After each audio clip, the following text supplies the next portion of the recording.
సాంబార్ అంటే ఇష్టం లేని వాళ్ళు ఎవరు ఉండరు అనుకుంటా. సాంబార్ని మనం ఈ ప్రాసెస్లో చేసామంటే చాలా టేస్టీగా ఉంటుందండి.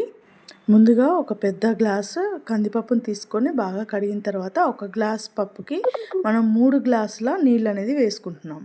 తర్వాత దాంట్లో కొంచెం పసుపు, ఉప్పు అండ్ అలాగే ఆయిల్ పోసేసి ఒక 5-6 విజిల్స్ వచ్చేంత వరకు ఉడికించుకోవాలి. కొంచెం మంచిగా మెత్తగా ఉడికేంత వరకు ఉడికించుకోవాలి.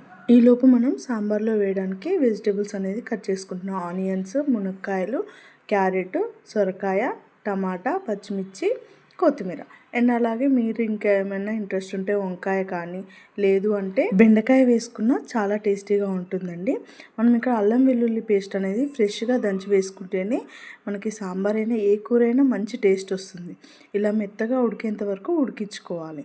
తర్వాత స్టవ్ మీద ఒక పెద్ద గిన్నె పెట్టేసుకొని మనం సాంబార్ కలుపుకోవడానికి వీలయ్యేటట్టు కొంచెం ఆయిల్ వేసేసుకొని పోపు దినుసులు, ఆనియన్, మునక్కాయ, సొరకాయ అండ్ అలాగే టమాటా, మనకి క్యారెట్, కొత్తిమీర, ఇంకా ఏమైనా వెజిటేబుల్స్, కరివేపాకు ఇవన్నీ వేసుకొని కొంచెం పసుపు వేసేసుకొని మొత్తం మిక్స్ చేసేసుకున్న తర్వాత మనం దంచి పెట్టుకున్న అల్లం వెల్లుల్లి పేస్ట్ ఉంది కదండి, ఆ అల్లం వెల్లుల్లి పేస్ట్ కూడా వేసేసుకొని అది కొంచెం మగ్గిన తర్వాత ఉప్పు కారం అనేది యాడ్ చేసేసుకోవాలి. ఇప్పుడు ఇక్కడ పప్పులో ఏంటంటే ఉడకబెట్టిన పప్పు ఒక పెద్ద నిమ్మకాయ సైజ్ అంతా చింతపండుని నానబెట్టేసుకొని మనకు పులుపుని తగ్గట్టు నానబెట్టేసుకొని అది కొంచెం నానిన తర్వాత అప్పటికప్పుడు అనుకుంటే వేడి నీళ్ళల్లో నానబెట్టుకుంటే ఈజీగా అయిపోతుంది.